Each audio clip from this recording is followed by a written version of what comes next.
అలాగనే సింహం కూడా ఫ్రెష్గా ఆకలి అయినప్పుడు బయటకు వచ్చి అప్పటికప్పటికే ఏదో జింకో దానికి సంబంధించి ఏదో దాని కంట్లో పడదు ఏదో తీసుకొని వేటాడి తింటుంది.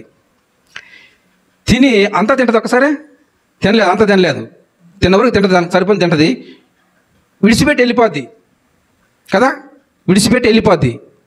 ఎందుకు విడిచిపెట్టి? రేపు కావాలిగా మళ్ళీ తీసుకొని పోయి గృహంలో దాచిపెట్టుకోవచ్చు కదా. ఎట్ట మళ్ళీ రేపు ఆకలి అయితే రేపు మళ్ళీ వేటకు పోవాలి కదా, తీసుకొని వెళ్ళి దాచిపెట్టుకొని మళ్ళీ రేపు తినొచ్చు కదా.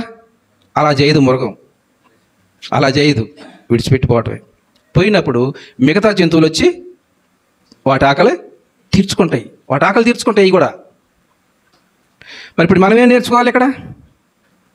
ఈరోజు మనిషి ఆకలి తీరుతుందండి. ఒక మృగం ఆకలి తీర్చుకొని మిగిలింది వదిలిపెట్టి వెళ్ళిపోతుంటే మిగతా జంతువులు వచ్చి తింటున్నాయి. మనిషి వదిలిపెడుతుండా? మనిషి ఏంటి మరి? మనిషి ఎందుకు ఏం చేసుకుంటాడు? జాండ పొట్టే కదండి. జాండ పొట్ట కోసం నీకు కోట్లు కావాలనా?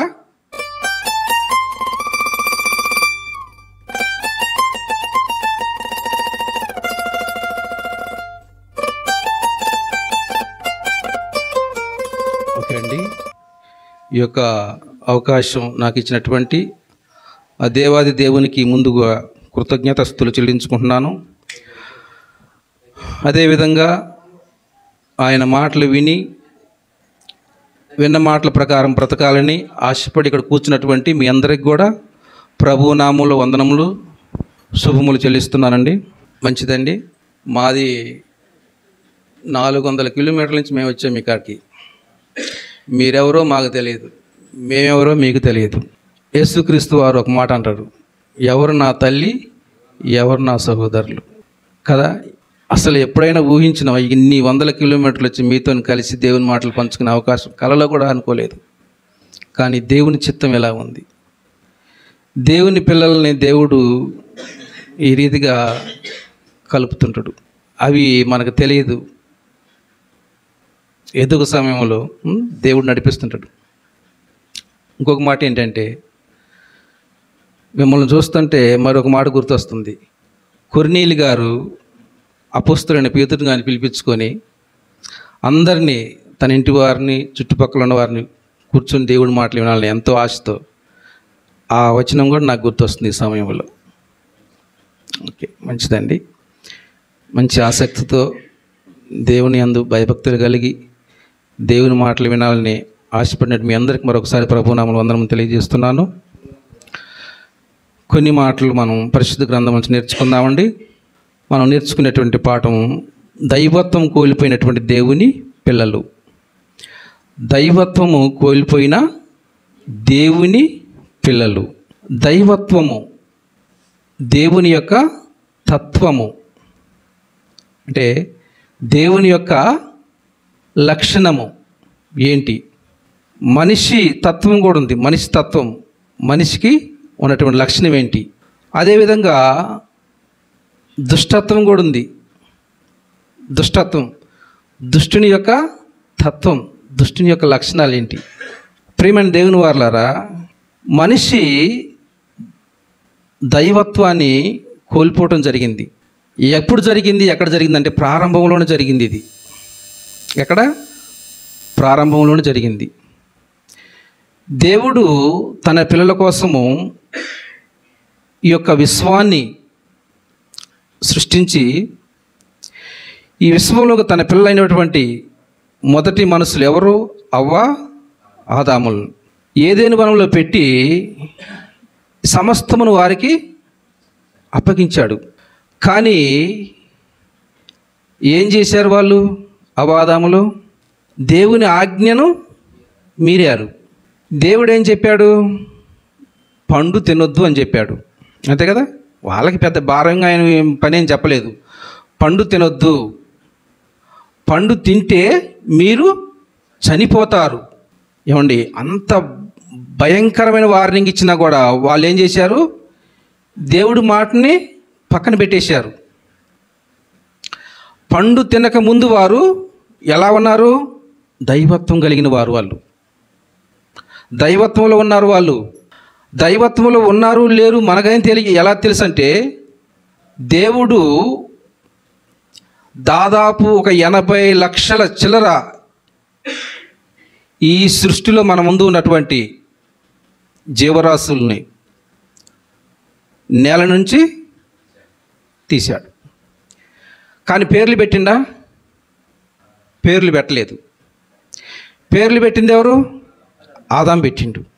మన ఇంట్లో మనకి ఒకళ్ళు కానీ ఇద్దరు కానీ పిల్లలు పుడితే వాళ్ళకి పేర్లు పెట్టడానికి 30 తిప్పలు పెడతామండి కదా. ఎన్నో పేర్లు ఆలోచన చేస్తాం. మనకు తెలిసిన వారిని ఎంతోమందిని ఎంక్వైరీ చేస్తాం, దైవ సేవకులను అడుగుతాం, బైబిల్ మొత్తం వెతుకుతాం ఇద్దరికి పేర్లు పెట్టడానికి కదా.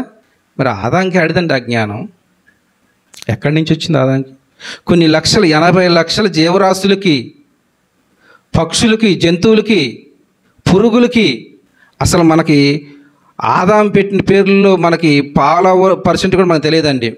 అన్ని పేర్లు మనకు తెలుసా? తెలియదు మనకి ఇంతవరకు అసలు. మరి ఆదాంకి ఆడి నుంచి వచ్చింది ఆ జ్ఞానం? దేవుని జ్ఞానంతో ఉన్నాడు, అప్పుడు దైవత్వంలో ఉన్నాడు, దేవుని లక్షణాలు కలిగి ఉన్నాడు ఆదాం. అంత మాత్రమే కాదు, మరి ప్రక్కలోంచి ఎముక తీసి స్త్రీనిగా నిర్మించింది కదా. ఆ నిర్మించిన సంగతి ఆదాంకి తెలియదు, గాఢ నిద్ర కలగజేసిండు. తీసుకొని వచ్చాక ఏమంటాడు? నా ఎముకలో ఎముక నాలో నుంచి తీయబడి. కానీ ఆయనకేం తెలుసు? తెలియదు కదా. అంటే ఆదాము పండు తినకముందు దేవుని జ్ఞానంలో ఉన్నాడు, దైవత్వంలో ఉన్నాడు. ఆదాము దైవత్వంలో ఉన్నాడు పండు తినకముందు. కానీ ఎప్పుడైతే పండు తిన్నాడో కోల్పోయాడు, దైవత్వం కోల్పోయాడండి, దేవుని లక్షణాలు కోల్పోయిండు, మామూలు మనిషి అయిపోయిండు. ఎందుకు? అపవాది మాటలేనట్టు. ఏం చెప్పిండు? దేవుడు పండు తినొద్దంటే మీరు చావనే చావరు అన్నాడు. దుష్టుడు వచ్చి ఏమండు? మీరు చనిపోరు. అంత మాత్రమే కాదు, మీరు ఎలా ఉంటారు? దేవతలకే ఉంటారు, దేవతల లెక్క ఉంటారు మీరు అనేసరికి మన ఆది తల్లిదండ్రులు దేవుని మాటను పక్కన పెట్టేసి చివరికి ఆ దుష్టుడి మాటే విన్నారు. అక్కడి నుంచి ఆ దైవత్వం కోల్పోయిన మనిషి చివరికి దుష్టత్వంలోకి వెళ్ళిపోయిండు. దేవుడు వచ్చి అడుగుతాడు, ఆదామా నువ్వు ఎక్కడా అని అడిగినప్పుడు దాగుకొని ఎదురుకు రాలేడు కదా, ఎదురుకు రాలేడు. అప్పుడు ఏమని అడుగు పిలిచిన చూడండి, ఒక మాట చూడండి. ఆదికాండం 3వ అధ్యాయము 11 చూసుకుందానా, తెలిసినాయి అవన్నీ. అందుకు ఆయన, నీవు దిగంబరువని నీకు తెలిపిన వాడెవడు? నీవు తినకూడదని నేను నీకు ఆజ్ఞాపించిన వృక్షఫలం తింటివా అని అడిగిను. ఏమండి, దేవుడికి తిన సంగతి తెలుసు, అన్నీ తెలుసు, కానీ తింటివా ప్రశ్న. తింటివా? తిన్నది తప్పు కాదండి, తినటం తప్పు కాదు. తిన్నా ప్రభువా తండ్రి క్షమించయ్యావని పోయి వాస్తవంగా ఉండదో చెప్పుకుంటే బాగానే ఉండేది. దేవుడికి తెలిసి కూడా ఇతను ఏం చెప్తాడు పరీక్షిస్తున్నాడండి. ఇతను ఏం చెప్తాడు? అసలు నిజం చెప్తాడా, అబద్ధం చెప్తాడా? నువ్వు తిన్నవా పండు? తిన్నా తినలేదు, రెండే సమాధానాలు, రెండు మాటలు. ఎందుకంటే దేవుడు ఏమంటున్నట్టే, నీ మాట అవునంటే అవును, కాదంటే కాదు. వీటికి మించి వచ్చినవి దుష్టుడి నుండి వచ్చిన మాటలు. ఓకేనా? ఇప్పుడు ఈయన మాట్లాడే మాటలు, ఆదాం గారు మాట్లాడే మాటలు ఎలా ఉన్నాయి? తిన్నా తినలేదు చెప్పట్లా, సాకులు ఎత్తకొస్తున్నాడు. అసలు ఏం జరిగిందంటే ప్రభువా అని మొదలుపెట్టిండు. అవి అడిగిండా నిన్ను? ఏం జరిగిందని అడిగిండా? తిన్నవా తినలేదా? ఏమండి, అంటే ఎక్కడికి వెళ్ళిపోయిండు మనిషి? దుష్టత్వంలోకి వెళ్ళిపోయిండు, దుష్టుని లక్షలాకి వెళ్ళిపోయిండు, దుష్టుని యొక్క ఆలోచనలోకి వెళ్ళిపోయిండు మనిషి, వెళ్ళిపోయిండు. ఎలా ఉండాల్సిన ఆదాము, దైవత్వం కలిగిన ఆదాము ఎక్కడికి వెళ్ళిపోయిండు? దైవత్వాలు విడిచిపెట్టి దుష్టుని లక్షణాలకు వెళ్ళిపోయిండు. ఇది జరిగింది ప్రారంభంలోనే మనిషి దైవత్వాన్ని కోల్పోవటం జరిగింది. ఇక అక్కడి నుంచి దేవుడు మరి ఎన్ననుకున్న కుమారుడు కదా, మన పిల్లలు ఏమైనా పొరపాటు చేస్తే పోగొట్టుకుంటామండి. మరి మనకే ఎంత ప్రేమ ఉంటే దేవుడు ఆయన యుగయుగాలు ఆయనతో ఉండే పిల్లలు మనం 60-70 సంవత్సరాలకి మనకే ఎంత ప్రేమ ఉంటే ఆ దేవునికి ఎంత ప్రేమ ఉండాలి? పోగొట్టుకుంటాడా? పోగొట్టుకోడు.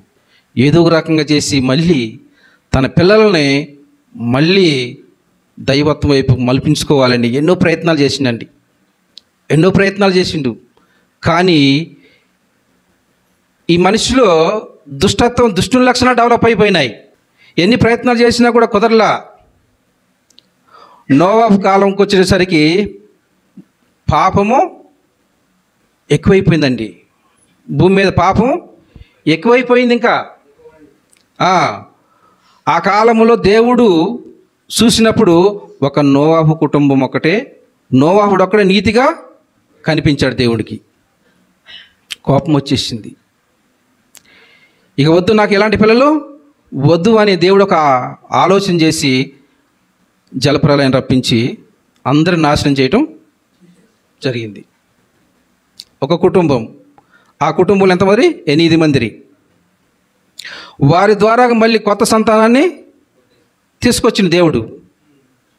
మళ్ళీ తీసుకొచ్చేసరికి మళ్ళీ కొంతకాలానికి ఏమైంది? యథామావులు అయిపోయింది. మళ్ళీ ఇక ఎన్నిసార్లు అని ఇలా చేస్తాడు దేవుడు? పెద్ద విశేషంగా మళ్ళీ జలప్రలయాన్ని రప్పిస్తాడు. మళ్ళీ ఇక ఈ దేవుడే తన ఆలోచన మార్చుకున్నాడు. ఎందుకు అంటే నరుని ఆలోచన వాళ్ళ బాల్యం నుండే చెడ్డది. ఇక మనం ఎన్నిసార్లు చేసినా కూడా వీడు మారడు అని దేవుడే తన ఆలోచన మార్చుకున్నాడు. తన ఆలోచన మార్చుకొని ఇలా కాదు, నా పిల్లలు ఎలా ఉండాలనో ఈ సమాజానికి చూపించాలి అని చెప్పి దేవుడు ఉన్నటువంటి ఆ జనాంగం నుంచి ఒక జనాన్ని సపరేట్ చేసిండండి. సపరేట్ చేసుకున్నాడు. లేవీకాండం 20వ అధ్యాయము 26. మీరు నాకు పరిశుద్ధులై ఉండవలెను, యెహోవా అను నేను పరిశుద్ధుడను. మీరు నా వారై ఉండునట్లు అన్యజనుల నుండి మిమ్మల్ని వేరుపరుచుకున్నాడండి. వేరుపరుచుకున్నాడు కొంతమందిని. ఎవరాళ్ళు? ఇశ్రాయేలీలు. ఇక అందరిని మార్చటం కుదిరేది కాదు అని సపరేట్గా ఒక జనాన్ని ఏర్పాటు చేసుకొని గొప్పగా వాళ్ళు, నేను పరిశుద్ధుడు, నా పిల్లలు కూడా అలాగే నాలాక్కనే ఉండాలి, ఈ సమాజానికి గొప్పగా చూపించాలి నా పిల్లల్ని అని ఆలోచన చేసుకుని దేవుడు సపరేట్గా ఒక జనాన్ని ఏర్పాటు చేసుకున్నప్పటికీ ఏమండి, ఎంత ఆశతో దేవుడు నా పిల్లలు అని ఇశ్రాయేలుని పేరు పెట్టుకొని వారి కోసం ఎన్నో అద్భుతాలు సూచక్రియలు ఏమండి వారి కోసం ఎన్నో చేసిండు. అయినా కూడా వారు కూడా దేవుని మీద చివరికి తిరగబడే పరిస్థితి ఏర్పడది. దేవుడిని ఎరగలే వాళ్ళు కూడా దేవుడి మీద తిరగబడే పరిస్థితి వచ్చేసింది.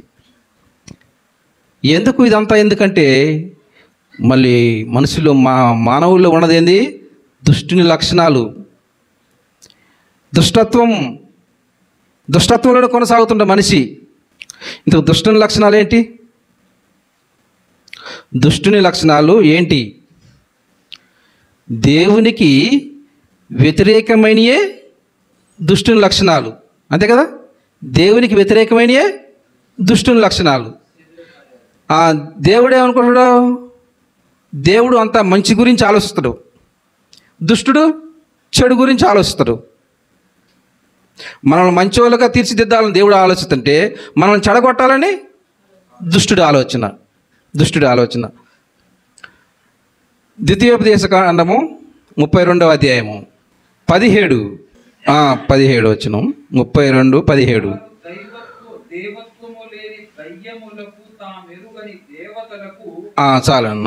వారు దైవత్వము లేని దయ్యములకు, అంటే దైవత్వం లేనిదే దైవ లక్షణాలు, దైవత్వం లేనియే దెయ్యం లక్షణాలు. ఈ విధంగా ఆ దుష్టుడు దేవుని పిల్లల్ని ఏమండి ఈ విధంగా వాడి లక్షణాలతోని దేవుడు కాకుండా చేసేస్తున్నాడు. ప్రారంభంలో అవాదాములు అలాగే చేసింది కదా. తర్వాత అవాదాములకి ప్రథమ సంతానం ఎవరు? కయ్యను పరిస్థితి ఏంటి ఒకసారి ఆలోచించేద్దాం. కయ్యను ఏమైనా మంచివాడా? లేదు కదా. వాడు దుష్టుని సంబంధే. తమ్ముడిని చంపిండు, సొంత తమ్ముడిని చంపిండండి. ఎందుకు? దుష్టుని సంబంధి వాడు, దేవుని సంబంధి కాదు. దెయ్యపు లక్షణాలు ఉన్నాయి వాడిలో. ఈరోజు సమాజంలో ఎన్ని జరగట్లేదండి.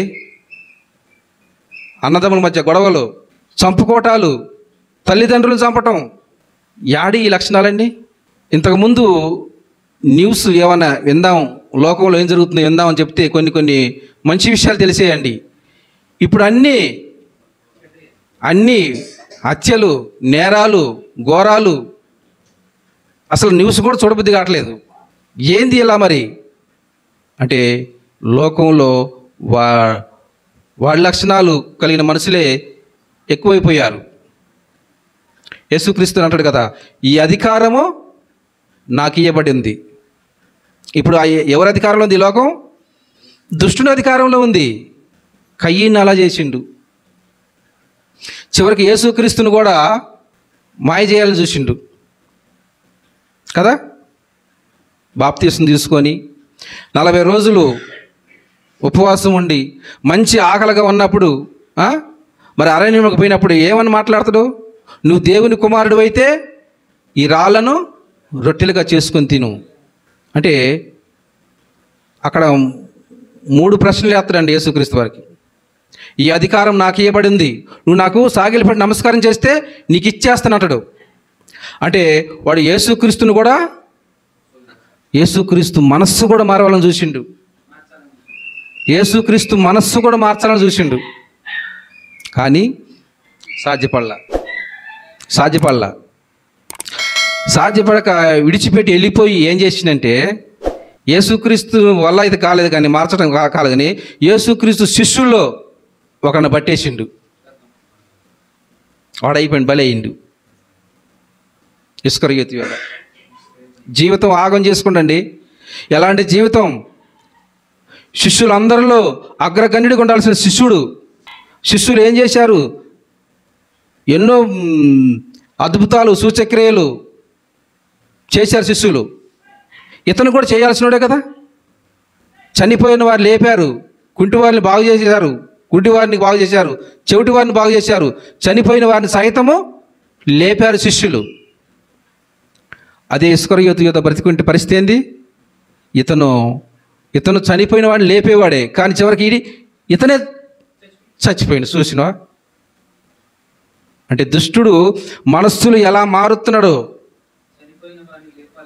లేపాల్సినోడు ఇతనే చనిపోయిండు. ఎంత జీవితం కోల్పోయిండు ఇస్కరియోతు యోధ. కారణం దుష్టుడు అలా మనుషులందరినీ అలా వాడు దుష్టుడు ఏదో ఒక రకంగా, ఏదో ఒక విషయంలో ఎవరిని ఎలా దెబ్బ కొట్టాలనో వాడికి బాగా తెలుసండి. వాడికి బాగా తెలుసు. ఒక యేసుక్రీస్తు ఒక్కడేనండి వాడికి ఎదురు నిలబడది. అందరూ భక్తులు చాలామంది ఉన్నారు. ఏదో టైంలో ఏదో ఒకప్పుడు వాడు దెబ్బతిన్నోళ్ళే ఉన్నారు. యేసుక్రీస్తు ఒక్కడే నిలుచున్నాడు. ఈ విధంగా దేవుని పిల్లల్ని వాడు తన యొక్క ఆలోచనతోని దేవునికి కాకుండా చేస్తుంటే, దేవుడు మరి ఈ విధంగా ఎన్ని ప్రయత్నాలు చేసినప్పటికీ కూడా కుదరలేదు. నా ప్రజల్ని అని పేరు పెట్టుకుని ఇశ్రాయేల్ని లోకానికి గొప్పగా చూపిద్దాం అనుకున్నాడు. కానీ వాళ్ళ వల్ల కూడా ఉపయోగం లేదండి. లోకంలో మన కళ్ళ ముందు జరిగేవి మనకు అర్థం కాదు కానండి, ప్రతి దాంట్లో మనం ఒక పాఠం నేర్చుకోవాలని దేవుడు మన కళ్ళ ముందు పెట్టాడు. ప్రతి దాంట్లో ఒక పాఠం నేర్చుకోవాలి మనం. ఏంటి అంటే, తామర పువ్వుని చూసాను కదండి. తామర పువ్వు ఎక్కడ ఉంటుంది? అది బురదలో ఉంటుంది కదా, బురదలో ఉంటుంది. కానీ ఆ పువ్వుకు బురద ఉంటుందా? ఉండదు. మనము ఆ బురద అంటే మనకి పడదు. ఆ బురద అంటే ముక్కులు మూసుకుంటాం, వాసన వస్తుందని మనం బురద అంటే ఇష్టపడం. కానీ ఆ బురదలో ఉన్న పువ్వును చూసి ఇష్టపడతాం. మరి దేవుడు ఎందుకు పెట్టాడు ఇది? అసలు దీంట్లో ఏమి నేర్చుకోవాలి మనం అక్కడ? ఒక బురదలో పువ్వు అంత శ్రేష్టంగా ఉంటుంది. నువ్వు చూస్తున్నావు, పువ్వు బాగుంది అంటున్నావు, మురికి గురించి చీ అంటున్నావు, కానీ పువ్వు మంచిది అంటున్నావు. మరి ఎలా సాధ్యమైంది ఆ పువ్వుకి అలా ఉండటానికి? ఎలా సాధ్యమైంది? దేవుడు ఎందుకు పెట్టాడు? నువ్వు ఆలోచన చేయాలి, మనం ఆలోచన చేయాలి. ఎలా సాధ్యమవుతుంది ఈ పువ్వుకి? సముద్రంలో నీరు ఏమైనా తాగుతారండి? సముద్రంలో నీరు ఎవ్వరు తాగలేము. ఎందుకు తాగలేము? ఉప్పు నీళ్ళు అవన్నీ ఉప్పు కొంటే తాగలేము. సముద్రాల్లో చేపలకు వెళ్ళే వాళ్ళు పడవలు వేసుకొని వెళ్తారు, పెద్ద పెద్ద బోట్లు వేసుకొని వెళ్తారు. వాళ్ళు క్యాన్లు వాటర్ తీసుకొని పోతాయి. అంత పెద్ద సముద్రం, వాళ్ళు నీళ్ళకి ఏం కరువు అండి, మళ్ళీ క్యాన్లు తీసుకుని వెళ్తుంటారు. ఎందుకు? అవి తాగటానికి పనికిరావు. నీళ్లు పనికిరావు, కానీ సముద్రంలో చేపలు సూపర్గా పనికొస్తాయి మనకి చేపలు. ఇది ఎలా సాధ్యమవుతుందండి అసలు? ఆ ఉప్పు నీళ్ళలోనే ఉంది కదా చేప, ఆ నీళ్లు మనకు పనికి రావట్లేదు. ఆ నీళ్ళలో ఉండే చేప ఎట్లా పనికి వస్తుంది? మనకి చేప పనికి వస్తుంది. తాగటానికి నీళ్లు పనికి రావు, చేప పనికి వస్తుంది తినటానికి. మనం చేపలు తెచ్చుకొని పుష్కలంగా మంచిగా వండుకొని తింటాం. మంచి మంచి చేపలు, ఎన్నో రకాల చేపలు సముద్రంలో దేవుడు పెట్టాడు, మన కోసం పెట్టాడు తినటానికే. కానీ తినే ముందు నువ్వు ఆలోచన చేయాలి.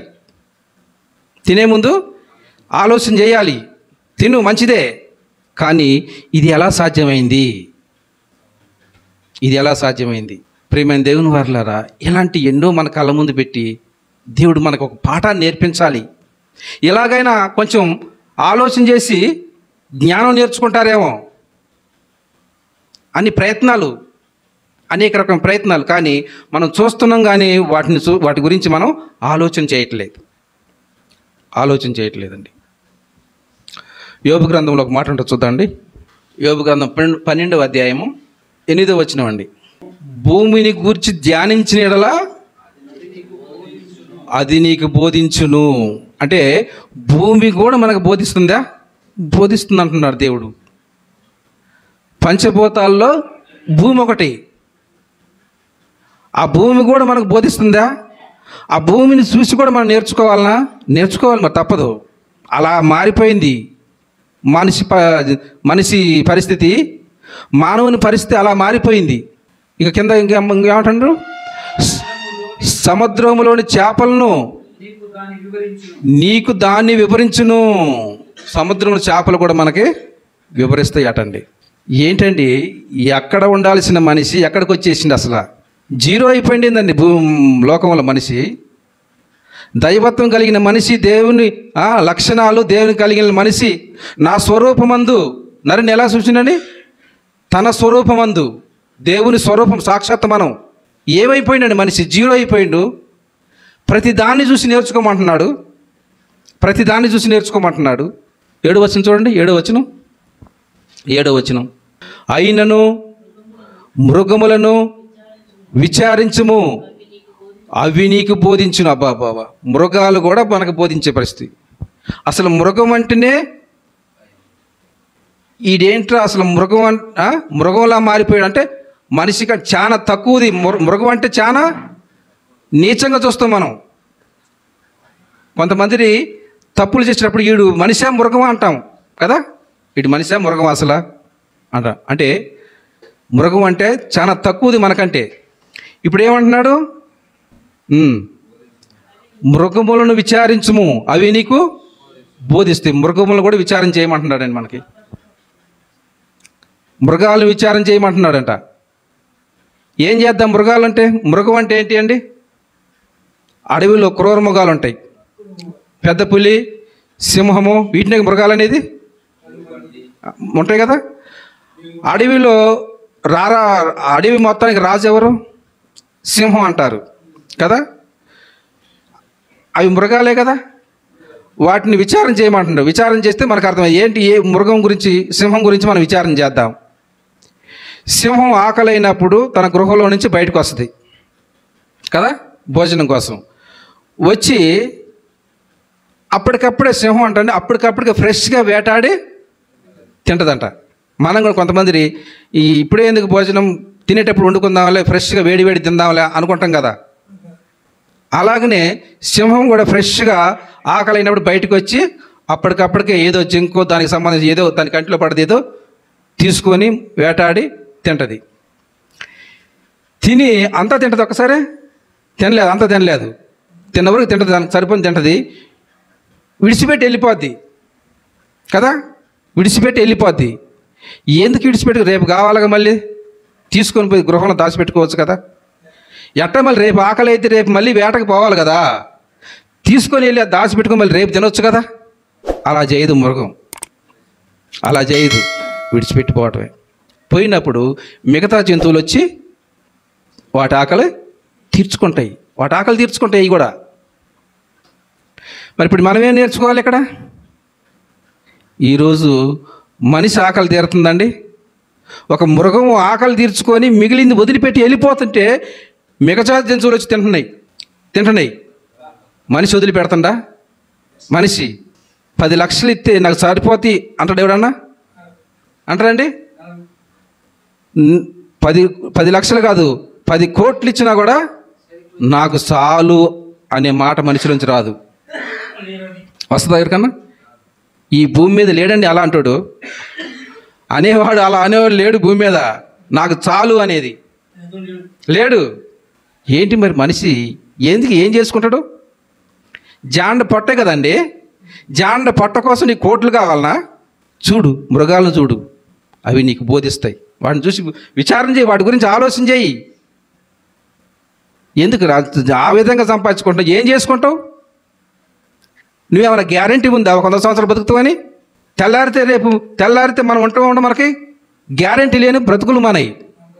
ఇంతలో కనపడి అంతలో మాయమైపోయి ఆవిరి వంటి వారు అండి మనం. ఆవిరి వంటి బ్రతుకులండి. ఎంతమంది చోట్ల మన కళ్ళ ముందు ఎక్కడికో దూర ప్రయాణం వెళ్ళి ఇంకా 5 నిమిషాలు అయితే ఇంట్లోకి వెళ్తారు, అప్పుడే యాక్సిడెంట్, చనిపోయిండు. అలాంటి ఎన్ని చోట్లేదు. మొన్ననే అండి, నూతన సంవత్సరం ముందు రోజు ఫ్లైటు ల్యాండ్ అయ్యే సమయంలోనే ఏం జరిగింది? యాక్సిడెంట్, కాలిపోయింది ఫ్లైట్ మొత్తం. 178 మంది సజీవ దహనం అయిపోయారండి. కొన్ని గంటలైతే ఇంటికి వెళ్ళిపోతారు. ఒక అర్ధగంట అయితే ఫ్లైట్ దిగిపోతారు. ఎవరు ఇళ్ళ వాళ్ళు వెళ్ళిపోతారు. ఏమైంది మరి పరిస్థితి? ఎందుకు కోట్లు కోట్లు కోట్లు కోట్లు? అంబానీ ఉండ కదా, అంబానీ మన భారతదేశంలో పెద్ద ధనవంతుడంట, కోటేశ్వరుడు, కుబేరుడంట. మరి ఆయనకి ఎన్నో కోట్లు ఉన్నాయి, ఇంకెందుకు చాలుగా ఆఫరాదంటే లేదు ఇంకా డబల్ చేయాలి వీటిని. ఎందుకండి? ఒక జంతువు నాకు చాలు అని వదిలిపెట్టి వెళ్ళిపోయింది. మనిషికి ఏం చేసుకుంటా అసలు ఈ డబ్బు డబ్బు డబ్బు డబ్బు ఏమండి? అర్థం కావట్లే మనిషికి. ఈరోజు అమెరికా పరిస్థితి తెలుసు కదా. కొన్ని కోట్లు, లక్షల కోట్లు అండి. ఒక్కొక్క ఇల్లు అంట 30 కోట్లు 40 కోట్లు అయిద్దంట వాళ్ళ ఇల్లు, ఒక్కొక్క ఇల్లు.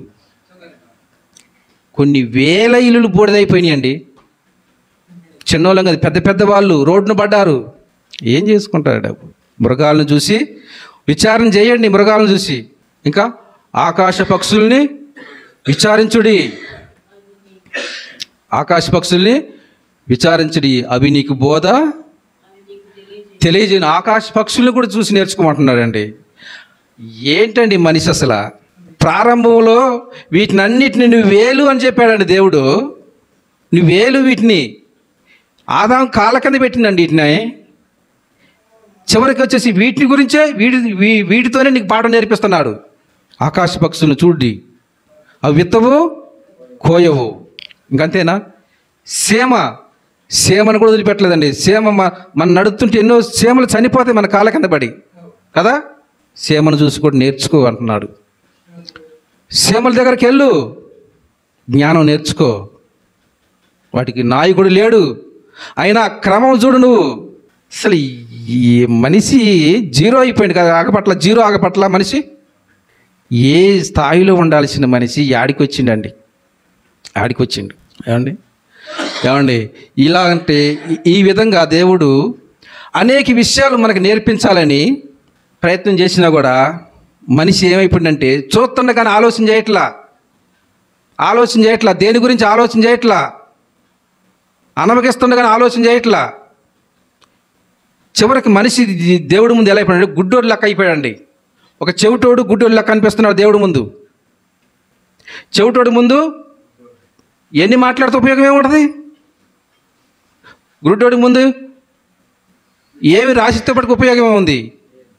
ఎన్ని రాసిచ్చిండు, వింటుండు, వినరాట్లేదు, చెవిటోడైపోయిండు. అగపట్ల గుడ్డితనం వచ్చేసింది. వీళ్ళకి ఇలా అయితే సాధ్యం కాదు. వీళ్ళు గుడ్డోళ్ళు అయిపోయారు, చివరికి చెవిటోళ్ళు అయిపోయారు. వీళ్ళకి ఇంకా ఈ విధం కాదు. ప్రాక్టికల్గా వారి మధ్యనే ఒకళ్ళు జీవించాలి.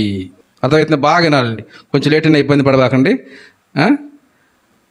వారి మధ్యనే ఒక మనిషి జీవించాలి, వారి లెక్కనే ఒక మనిషి జీవించాలని ఆలోచన చేసిన దేవుడు.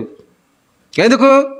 మనిషి గుడ్డోడైపోయిండు, చెవిటోడైపోయిండు, ఆలోచన చేయలేకపోతున్నాడు. చూస్తున్నాడు, సముద్రంలో చేపలు చూస్తున్నాడు, తింటున్నాడు, అన్నిటిని చూస్తున్నాడు, అనుభవిస్తున్నాడు. కానీ ఆలోచన చేసుకొని సరి అవుతాడేమో, మనసు మార్చుకుంటాడేమంటే లేదు. ఈ గుడ్డోళ్ళకి ఇలా కాదు, ప్రాక్టికల్గా వాళ్ళ దగ్గరకు ఒకళ్ళని పంపించాలి, వాళ్ళ మధ్యలోనే ఒకళ్ళు పరిశుద్ధంగా జీవించాలి అని ఆలోచన చేసిన దేవుడు యేసుక్రీస్తు వారిని భూమి మీదకి పంపించడం జరిగింది. ఎలా వచ్చాడు? ఆయన కూడా శరీరం ధరించుకొని వచ్చాడండి. శరీరం ధరించుకొని ఎబ్రీల పత్రిక 10వ అధ్యాయము 5వ వచనం. ఎబ్రీల్ రాసిన పత్రిక 10వ అధ్యాయము 5వ వచనం. ఎబ్రీల్ రాసిన పత్రిక 10:5. కాబట్టి ఆయన ఈ లోకమందు ప్రవేశించినప్పుడు ఎవరు? యేసుక్రీస్తు వారు ఈలాగు చెప్పుచున్నాడు, బలియు అర్పణయు నువ్వు నాకు కోరలేదు కానీ నాకొక శరీరమును అమర్చితి అంటున్నాడు యేసుక్రీస్తు వారు అంటున్నాడండి. యేసుక్రీస్తు ఎలా వచ్చినట్టు భూమి మీదకి? మన లెక్కనే శరీరాన్ని ధరించుకొని వచ్చాడు, శరీరధారిగా వచ్చాడు, మన లెక్కనే వచ్చాడు. సపరేట్ శరీరం ఏం కాదండి, మనలాగనే రక్త మాంసములు ధరించుకొని వచ్చాడు. ఎబ్రీ పత్రిక 2:15.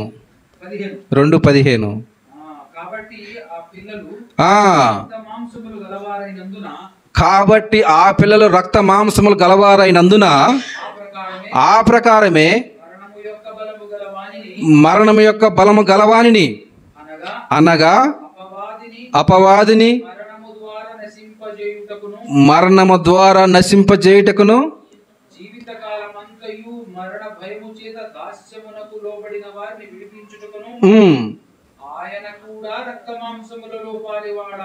ఆయన కూడా రక్త మాంసములలో పాలివాడాయండి. ఎవరు? యేసుక్రీస్తు వారు మనలాంటి శరీరమే రక్త మాంసాలే ధరించుకొని వచ్చేసాడండి భూమి మీదకి వచ్చేసాడు. ఎందుకు? మరి మనిషి దైవత్వాన్ని కోల్పోయి దుష్టుల లక్ష్యాలతో బ్రతుకుతుండ కదా. యేసుక్రీస్తు వారు మార్కు సువార్తలో ఒక అతను వచ్చి, అయ్యా నిత్య జీవానికి వారసుడు కావాలంటే నేనేం చేయాలని అడుగుతాడు. ఆజ్ఞలన్నీ పాటించమంటాడు. ఆజ్ఞలన్నీ చిన్నప్పటి నుంచే పాటిస్తున్నాను చెప్తాడు. అయితే నీకు ఒకటి కొదువుగా ఉందంటాడు. ఏంటి ప్రభువా అంటే, నీ ఆస్తి అమ్మి బేదలకు పంచిపెట్టు ఒకటి, ఆ తర్వాత పంచిపెట్టి ఇంటికంటే సరిపోదు, మళ్ళీ నువ్వు నాతో పాటు పనిలోకి రావాలి అని చెబితే ఇది చెప్పినందుకు అతను ముఖం చిన్నపుచ్చుకొని వెళ్ళిపోయిందంట.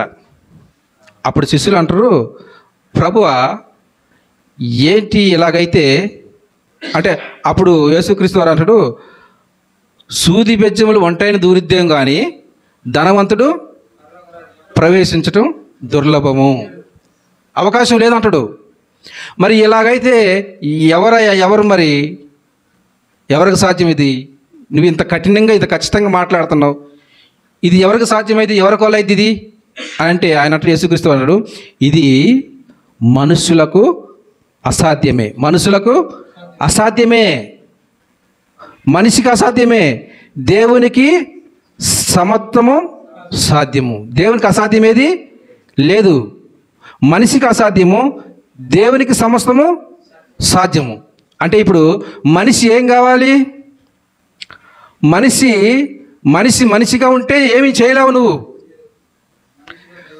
మనిషిగా ఉంటే నువ్వేం చేయలేవు. పోగొట్టుకున్న దైవత్వం ఉన్నదే, అది మీరు తిరిగి తెచ్చుకోవాలి నువ్వు. అంటే నువ్వు మారాలి, మార్పు రావాలి నీలో, నీ మనసు మారాలి.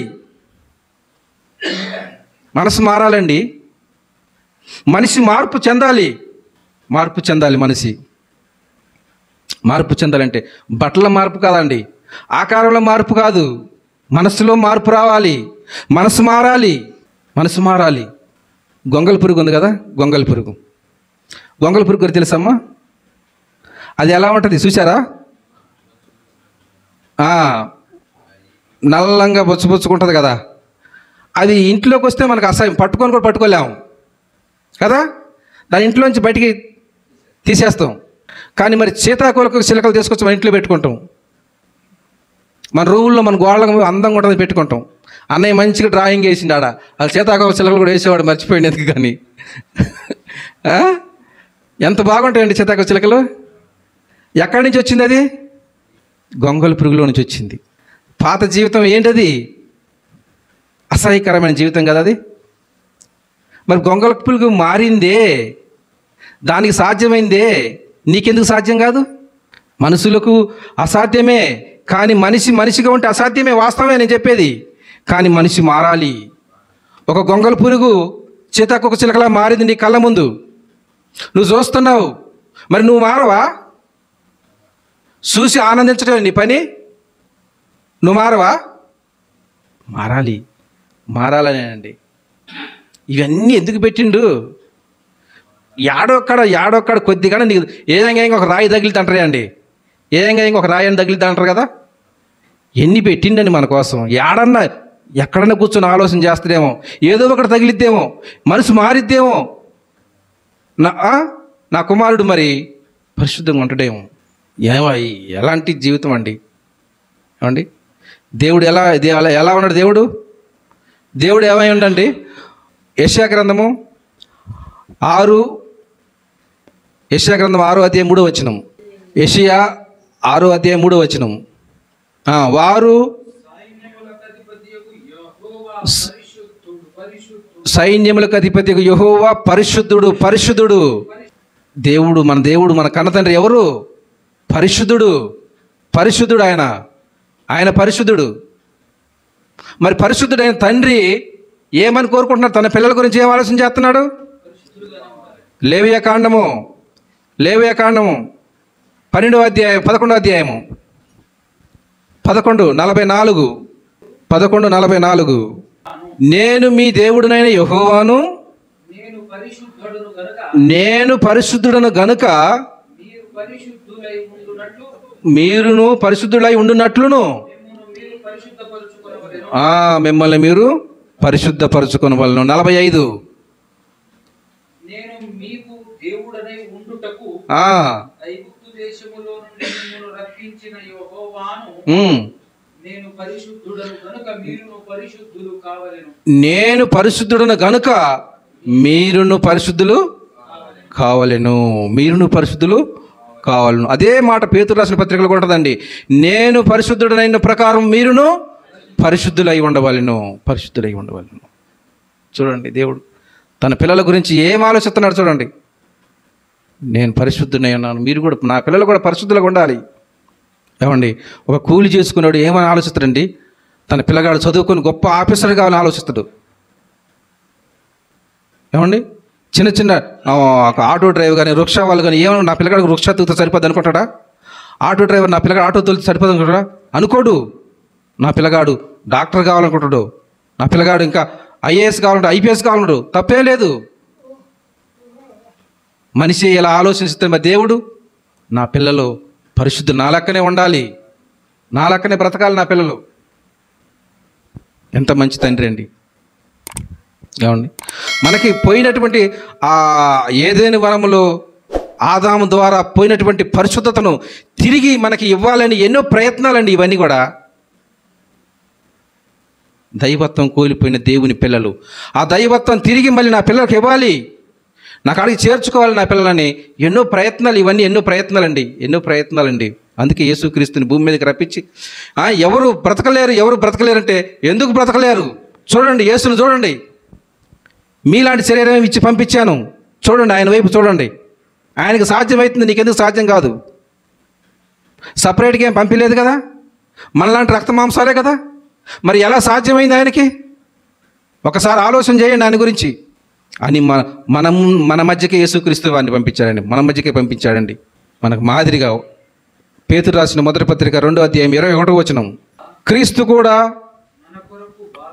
మన కొరకు బాధపడి మనము తన అడుగు జాడల యందు నడుచుకొనవలెనని మీకు మాదిరి, మనకు మాదిరి గుంచిండండి యేసుక్రీస్తుని వారిని. ఎందుకంటే ఎన్ని మన కళ్ళ ముందు పెట్టినా మనం ఆలోచించలేకపోయినా బట్టి యేసుక్రీస్తుని మన కళ్ళ ముందుకు పంపించాడు. మనకు మాదిరి ఎవరు? ఇప్పుడు యేసుక్రీస్తు మనకు మాదిరి. క్రీస్తు వైపు చూడాలి ఇప్పుడు మనం. ఇక లోకం వైపు చూస్తే మనం సాధించలేం, లోకం వైపు చూస్తే మన వల్ల కాదు. క్రీస్తు వైపే చూడాలి. ఎబ్రీ రాసిన పత్రిక అంటాడు, నేను క్రీస్తు వైపు చూస్తూ. పేతురు గారు కూడా యేసుక్రీస్తు వారు నేల మీద నడిచేటప్పుడు, ప్రభువా నేను కూడా నడుస్తానంటే రా అంటాడు. నడుచుకుంటూ వెళ్ళిపోతుంటాడు. ఎంతవరకు? క్రీస్తు వైపు చూసుకుంటూనే వెళ్ళిపోతుంటాడు. బాగు ఎప్పుడైతే పక్కకు చూశాడో మునిగిపోయిండు. మన విశ్వాస జీవితంలో కూడా మనం బలంగా ఉండాలన్నా మనం క్రీస్తు వైపు చూడగానే లోకం వైపు చూస్తే మన విశ్వాసంలో బలంగా ఉండలేము, పడిపోతాం. పేతురు ఎలాగ మునిగిపోయిండో ఈ లోకంలో మనం కూడా మునిగిపోతామండి. అందుకని మనం ఎటుగూడి మనం క్రీస్తు వైపే ఉండాలి. మన చూపంతా క్రీస్తు వైపే చూడాలి, క్రీస్తు వైపే. మొదటి అదే పేతురు పత్రిక 4:1 అంటాడు, క్రీస్తు శరీరమందు శ్రమ పడెను, అట్టి మనసు మీరు ఆయుధంగా ధరించుకోండి. ఏం ధరించుకోవాలి మనం? క్రీస్తుని ఆయుధంగా ధరించుకోవాలట మనం. ఆయన ఏమండు? ఈ శరీరములో శ్రమ అనుభవించిండండి, శ్రమ అనుభవించిండు. కొంతమంది చెప్తారు క్రీస్తు నమ్ముకో నీకు సుఖం అంటారు, నీకు మంచి జరిగితే. లేదండి, క్రైస్తవుడు అయినందుకు నీకు బాధ అని బైబిల్ చెప్పింది. క్రైస్తవుడు అయినందుకు నీకు బాధలు ఉంటాయి. నీకు బాధలు లేవంటే క్రైస్తవుడు కాదు. క్రీస్తు శ్రమపడ్డాడు, శరీరంలో శ్రమపడ్డాడు. అట్టి ఆ మనసును మీరు ధరించుకోండి. పౌలు గారి కూడా చెప్తాడండి, నన్ను పోలి నడుచుకోండి అంటాడు. ఏమన్నా చిన్న మాట అది? ఆ మాట అనగలదామండి? క్రీస్తుని పోలి నడుచుకోవాలి కదా. పౌలు గారు ఏంటి నన్ను పోలి నడుచుకుంటాడేంటి అంటే, క్రీస్తు లక్క బ్రతికింది పౌలు గారు. నేను క్రీస్తుని పోలి నడుచుకున్నాను, మీరు కూడా నన్ను పోలి నడుచుకోండి. ఈరోజు ఎవరైనా చెప్పగలను అలాగా? విశ్వాసులమే మనం కూడా పరిశుద్ధులమే, నీతిమంతులమే, యేసు రక్తంలో కడగబడిన వారమే. ఆ ధైర్యం మనకుందా? లేదు. ఏమండి, మనిషి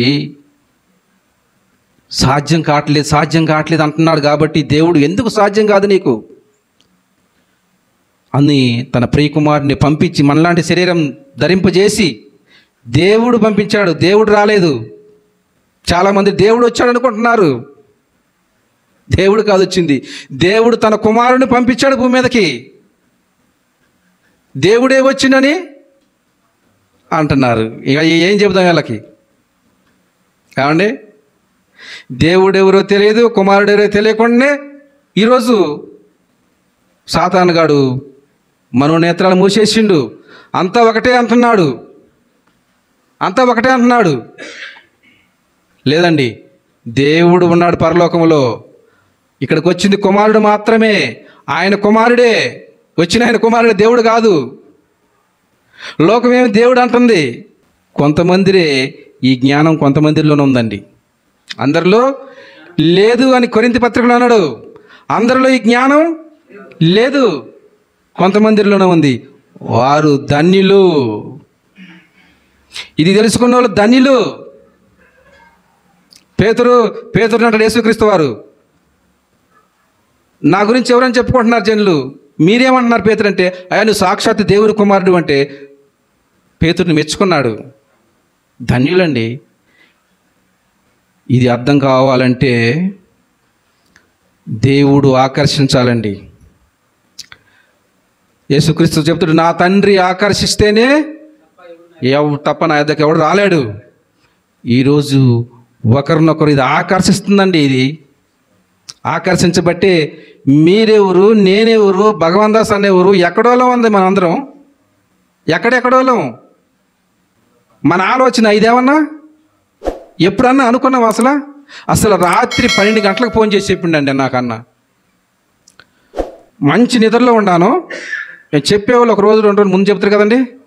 12 గంటలకు ఫోన్ చేసి మంచి నిద్రలో ఉండా. నేను ఫోన్ నైట్ స్విచ్ ఆపను, ఎందుకంటే ఎవరి అవసరంలో ఫోన్ చేస్తారని. చూస్తే అన్న మంచి నిద్రలో ఉండా. అన్న ఏందన్నా అన్న బాగా నిద్రలో ఉండగా, మరి ఇప్పుడు నిద్ర లేకుండా ఏం చేస్తానంటే, అన్న రేపు 6 గంటలకు కోదాట్లో బస్సు బయలుదేరిద్ది కర్నూలుకి, నువ్వు ఎక్కాలి అన్నాడు. ఇంక రెండో మాట లేదు. సరే అన్న. ఇక అక్కడి నుంచి నాకు నిద్ర పట్టల, ఎందుకంటే నిద్ర పడితే మళ్ళీ మెలకువత్త రాదా అని నిద్ర పట్టల. 4:30కి అలారం పెట్టుకున్నాను. పండితే నిద్ర వస్తుంది కానీ నిద్ర పట్టట్లేదు. నిద్రపోతే మళ్ళీ మెలకు రాదేమో. చివరికి 4:30కి నిద్ర పడుతుందండి. అప్పుడు దాకా నిద్ర పట్టలేదు, 4:30కి నిద్ర పడుతుంది. అలారం మోగింది. ఇంక లేచి దెబ్బ తయారై 5:30కి బస్ స్టాండ్ అర్ధగంట ముందు వచ్చి కూర్చున్నా, బస్సు ముచ్చయిద్దామని. మళ్ళీ అసలు మరి ఒకటే బస్సు లేదు. ఇంకా 5:30కి వచ్చి కూర్చున్నా, 6:10కి వచ్చింది బస్సు. అప్పుడు దాకా బస్ స్టాండ్లో కూర్చున్నాను. అంటే ఇవన్నీ మనం అనుకున్నావా? అనుకోలేదు. దేవుని చిత్తం, దేవుని ఆలోచన, ఇవన్నీ దేవుని ఆలోచన ఇలా ఉంటాయి. చివరికి ఒక మాట చూడండి. చివరిగా గలతీయులకు రాసిన పత్రిక 3:27 ఏనండి అమ్మా, క్రీస్తులోనికి బాప్తిస్ము పొందిన మీరందరూ క్రీస్తును ధరించుకొని ఉన్నారు. బాప్తిస్ము తీసుకున్న వాళ్ళందరూ ఎవరిని ధరించుకున్నారండి? క్రీస్తుని ధరించుకున్నారు. వినండి, బాగా వినండి. ఇప్పుడు మనం ఇక్కడ ఉండే వాళ్ళం అందరం ఒకే కలర్ వైట్ డ్రెస్ వేసినాం అనుకోండి, చూసేవాళ్ళకి ఏమగపడుతుంది? మనల్ని చూసేవాళ్ళకి ఏమగపడుతుంది? ఏ కలర్ ఆగపడుతుంది? వైట్ ఆగపడుతుంది. అందరం బ్లాక్ వేసుకున్నాం అనుకోండి, బ్లాక్ ఆగపడుతుంది. రెడ్ వేసుకుంటే రెడ్ ఆగపడుతుంది. మనం ఇప్పుడు వేసుకున్న డ్రెస్ ఏంటిది మరి? క్రీస్తునే ధరించుకున్నాం మనం. అంటే ఎవరు ఆగపడాలి లోకంలో? నన్ను చూసినా నిన్ను చూసినా ఎవరు ఆగపడాలి? బాప్తిసం తీసుకున్న వాళ్ళు సంగతి. క్రీస్తు కనపడాలి, క్రీస్తు కనపడాలి. అలా ఉండాలి. క్రీస్తు కనపడాలంటే క్రీస్తు అడుగు జాడల్లో మనం నడవాలి. ఆయన దూషింపబడి ఎదురు దూషింపబడలేదు.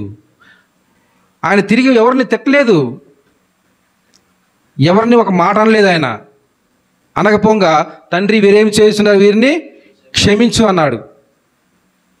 అలా ఉండాలండి మనం కూడా. వద్దు కోపాలు తాపాలు వద్దు, ఉంటే తీసేసుకోండి. బాప్తిసం తీసుకున్న ప్రతి ఒక్కళ్ళు, బాప్తిసం తీసుకున్న వాళ్ళకి శ్రమలు ఎక్కువ ఉంటాయండి. ఫస్ట్లో శ్రమలు ఉంటాయి. దేవుడు కూడా పరీక్షిస్తాడు వీళ్ళు ఎంతవరకు అనేది. శ్రమలు వచ్చిన ఇబ్బందులు పడబాకండి. బైబిల్ చెప్పేదే క్రైస్తవుడికి శ్రమలు ఉంటాయని చెప్తుంది. నేను బాప్తిసం తీసుకున్నా కదా, నాకెందుకు వస్తున్న శ్రమలని మీరు ఆ విధంగా ఆలోచన చేయబాకండి. ఆ విధంగా ఆలోచన చేయబాకండి. క్రీస్తును ధరించుకున్న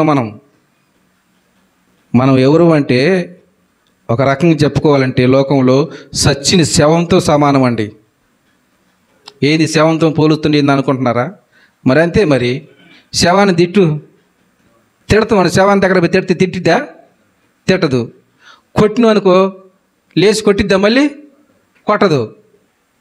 మనం కూడా అంతే ఉండాలి. తిట్టినోడిని తిట్టకూడదు, కొట్టినోడిని కొట్టకూడదు, వదిలేయాలి. అంతే అంతే. అదే క్రీస్తు అడుగుజాడలో నడుచుకోవటం. మరి క్రీస్తు అడుగుజాడలో నడుచుకోవటం. ఆ విధంగా నూతనంగా బాప్తీసం తీసుకున్న ప్రతి ఒక్కరూ క్రీస్తు అడుగుజాడలో నడవండి. మీరు అది శ్రమ అయినా, ఇరుకైనా, ఇబ్బంది ఏదైనా సరే క్రీస్తు నుంచి మనల్ని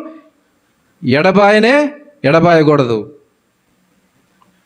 అలా ఉండాలంటే ఎప్పుడు మీరు క్రీస్తు వైపే చూడాలి. ఈ లోకంలో క్రీస్తు వైపు చూడాలి. క్రీస్తు ఏడంట మరి చూడటానికి?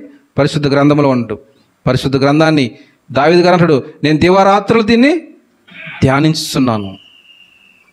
దావీదు గారి గురించి దేవుడు ఏమంటాడు? నా ఇష్టానుసారుడైన మనిషి దావీదు. ఎందుకు? ఆయనకి దేవుడు మనసు ఏంది అర్థమైంది. ఎలా అర్థమైంది? దివారాత్రులు ధ్యానించాడు. అందుకే మనకి ఇచ్చింది బైబిల్. దేవుడు ఈ గ్రంథాన్ని ఇచ్చింది. నా పిల్లలు చదువుకొని నా అంతటోళ్ళు కావాలి. నా పిల్లలు ఆ విధంగా క్రీస్తుని పంపించాడండి. ఇక క్రీస్తు రెండవ చివరి మాట చూపాను. ఒక మాట చెప్తున్నాను. యేసుక్రీస్తు వారు రెండవ అక్కడ వస్తానని చెప్పిండు కదా. నేను మళ్ళీ తిరిగి వస్తాను, మిమ్మల్ని తీసుకొని పోతానని చెప్పి మనందరినీ, పరిశుద్ధులందరినీ తీసుకొని పోతాడు. ఏది? యేసు రక్తంలో కడగబడిన పరిశుద్ధులందరినీ తీసుకొని పోయి తండ్రి యొద్ద నిలబెడితే అప్పుడు తండ్రికి ఎవరు రాకపడాలి? ఒక యేసుక్రీస్తు కాదు, కొన్ని లక్షల కోట్ల యేసుక్రీస్తులు కాకపడాలి తండ్రికి. అర్థమవుతుందా? ఒక యేసుక్రీస్తు ఆగపడకూడదు, కొన్ని కోట్ల యేసుక్రీస్తులు తండ్రి ముందు ఆగపడాలి. ఎందుకు? ఒక్క కుమారుని త్యాగం చేసిండు. ఎంతోమంది యేసుక్రీస్తులు ఒక క్రీస్తుని త్యాగం చేసుకుంటే కొన్ని కోట్ల క్రీస్తులు పుట్టుకు రావాలి. రేపు తండ్రి ముందు ఆగపడాలి.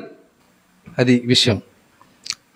యేసుక్రీస్తు వారు రేపు తండ్రి ముందు కొన్ని లక్షల కోట్ల క్రీస్తులు తండ్రిని చూడాలి. రేపు మనందరం చూసి ఆనందించాలి. తండ్రి ఆనందించాలి. అటు ధన్యత మనందరికీ దేవుడు అనుగ్రహించును గాక. ఆమేన్.